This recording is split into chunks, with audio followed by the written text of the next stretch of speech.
नमस्कार, स्वागत है आपका इंडिया न्यूज 28 में। आइए बात करते हैं इस वक्त की बड़ी खबर की। रायसेन को मिली सौगातें, डॉक्टर प्रभुराम चौधरी। कल रायसेन के लिए सौगातों का दिन रहा, जहां 2 सुलभ शौचालयों का उद्घाटन विधायक डॉक्टर प्रभुराम चौधरी द्वारा किया गया। वहीं किले पर रोपवे की शुरुआत के लिए एनओसी का भी एक पत्र स्थानीय सांसद एवं केंद्रीय मंत्री शिवराज सिंह चौहान द्वारा सौंपा गया है। इसके अलावा स्वच्छ सांची रोड पर स्थित स्वच्छता चौपाटी का शुभारंभ किया गया। उन्होंने वहां विभिन्न व्यंजनों का स्वाद भी लिया। हमारे चैनल से चर्चा करते हुए विधायक ने कहा कि आज रायसेन को 4 सौगातें मिली हैं। इस अवसर पर भाजपा जिला अध्यक्ष राकेश शर्मा ने कहा कि चौपाटी बनना एक अद्भुत कार्य है। वहीं नगर पालिका अध्यक्ष श्रीमती सविता सेन ने कहा कि चौपाटी को स्वच्छ रखना सिर्फ नगर पालिका ही नहीं, आम नागरिक का भी कर्तव्य है। जिला ब्यूरो चीफ राकेश जैन की ग्राउंड रिपोर्ट। रायसेन को आज एक बड़ी सौगात मिली है चौपाटी की, और हमारे साथ खड़े हैं राजनीति के 3 दिग्गज, जिले में भी जिनका नाम है, प्रदेश में भी जिनका नाम है। हम जुड़ रहे हैं विधायक प्रभुराम चौधरी से। सर, क्या कहना चाहेंगे आप जो आज सौगातें दी गई हैं? आज रायसेन नगर में ये स्वच्छ चौपाटी का लोकार्पण किया गया है। आप देख रहे हो यहाँ दुकानें लगी हुई हैं, इधर सामने ऑक्सीजन पार्क है और यहाँ चौपाटी में यहाँ बैठने की व्यवस्था है।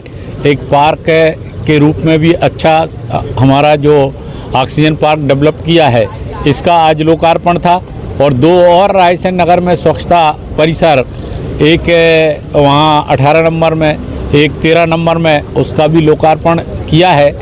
और आपके बाबा साहब अम्बेडकर जी, हमारे पूज्य संविधान निर्माता बाबा साहब अम्बेडकर की प्रतिमा यहाँ पर स्थापित होगी, उसके पेडेस्ट्रियल का भी आज हम लोगों ने भूमि पूजन किया है। तो आज रायसेन नगर में 4 सौगातें मिली हैं। और ये स्वच्छ चौपाटी आप देख रहे हो, यहाँ इसका आनंद लेने के लिए रायसेन नगर के सभी फैमिली सहित बच्चे भी और नागरिक भी यहाँ पर आएंगे और यहाँ चाय के भी लुत्फ़ यहाँ पर उठाएंगे। और ऑक्सीजन पार्क का भी यहाँ पर एक अच्छा रायसेन हमारा उभरता हुआ, अभी आपने देखा कि रायसेन नगर में अभी सांसद खेल महोत्सव का महाकुंभ यहाँ पर हुआ था। और रायसेन का जो किला है वहाँ पर भी रोपवे की अनुमति हमारे आर्कियोलॉजी डिपार्टमेंट भारत सरकार के द्वारा मिल चुकी है।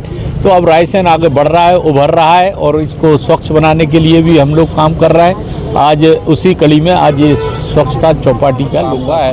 और जैसा कि माननीय डॉक्टर साहब बता रहे थे कि बहुत दिनों से रायसेन में एक मांग थी कि बाबा साहब भीमराव अम्बेडकर की प्रतिमा लगना चाहिए, वो भी आपके प्रयास से नगर पालिका ने यहाँ उसका आज भूमि पूजन करा है।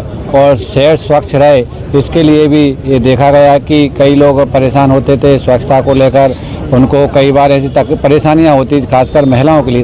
तो 2 जगह पर हमने देखा है कि सुलभ शौचालयों का बहुत ही व्यवस्थित तरीके से, हमें कहें कि अगर उनको देखें तो बहुत क्लीन और स्वच्छ शौचालयों का निर्माण 2 महत्वपूर्ण स्थानों पर किया है। तो मुझे लगता है कि रायसेन एक विकसित रायसेन नगर की ओर बढ़ रहा है धीरे धीरे। जैसा कि माननीय विधायक जी की इच्छा है कि रायसेन नगर को हमको एक विकसित और एक अच्छा नगर बनाना है, उस और कदम हमारी माननीय नगर पालिका अध्यक्ष जी और सभी नगर पालिका के जो हमारे जनप्रतिनिधि हैं और हमारे सभी कर्मचारी सीएमओ मिलकर बढ़ा रहे हैं। मैं उनको बहुत बहुत बधाई शुभकामनाएं देता हूं। जनता से एक और अपील भी करना चाहूँगा कि जो स्वच्छता परिसर है, जो चौपाटी है, इसको देखिए, स्वच्छ तो अभी दिख रहा है लेकिन स्वच्छ तब तक रह पाएगा जब तक हम इसको रख पाएंगे। मैं जनता से एक आग्रह करूँगा कि अगर यहाँ पर सोलपार करने आते हैं तो आपको जो चीज़ खाने योग्य से खाइए, जो फेंकने योग्य है उसको ज़मीन पर मत पटकी। अगर हमारे यहाँ डस्टबिन रखी है तो डस्टबिन में पटकिए, यहाँ गंदगी ना करें। ये रायसेन का ऐसा मैसेज जाना चाहिए कि रायसेन में कोई आदमी और तो लगा कि यार कितने के लिए हमारे भोपाल में नहीं है, इंदौर में नहीं है। तो मैं विधायक जी को बहुत बहुत बधाई शुभकामनाएं देता हूँ। बहुत अच्छी बात कही राकेश शर्मा जी ने कि हमें स्वच्छ रखना है। हम जुड़ेंगे जैसे भाभी जी, आप ये बताइए कि क्या करेंगे आप इससे कि हमेशा स्वच्छ रहे और लोगों को सुरक्षा ही मिले? आज पहले तो मैं अपने क्षेत्र के सम्मानीय विधायक जी को बहुत बहुत धन्यवाद देना चाहूँगी कि जिनके नेतृत्व में हमारा रायसेन विकास की ओर आगे बढ़ता जा रहा है और नए नए आयाम स्थापित कर रहा है। आप जो कह रहे हैं कि मैं इसको स्वच्छ रखने, इसको बनाने का काम तो हमारा था, बाकी हम अब यहाँ पे कर्मचारी भी रखेंगे जिसके तहत वो देख रेख होती रहेगी। फिर भी मैं अपने नागरिकों से, अपने रायसेन नागरिकों से एक अपील करना चाहूँगी कि जो भी कचरा है, जो भी आप गंदगी है, वो आप डस्टबिन में डालें। और एक और विनम्र प्रार्थना है, क्योंकि रायसेन में ज़्यादातर ऐसा होता है कि हम कोई चीज़ बनाते हैं, उसको जब उसके बाद जनता कहीं कुछ तोड़ देती है, कहीं कुछ कर देती है, तो यदि आप एक चीज़ तोड़ेंगे तो नई चीज़ बनाने फिर आगे कैसे बढ़ेंगे। यदि आप पुरानी चीज़ का संरक्षण करेंगे, उसकी सुरक्षा करेंगे, तो हम नई नई चीज़ें बना पाएंगे। इसलिए मैं ये हमारी और हमारे रायसेन की जनता की दोनों की ये है कि दोनों की जिम्मेदारी है कि हम अपने इसको चौपाटी को स्वच्छ रखें, उसकी सुरक्षा रखें और उसे सुंदर बना के रखें। बहुत अच्छी बात की जिन्होंने कि जिम्मेदारी खाली शासन की नहीं है, बल्कि यहाँ पर नागरिकों की भी है कि वह स्वच्छता रखें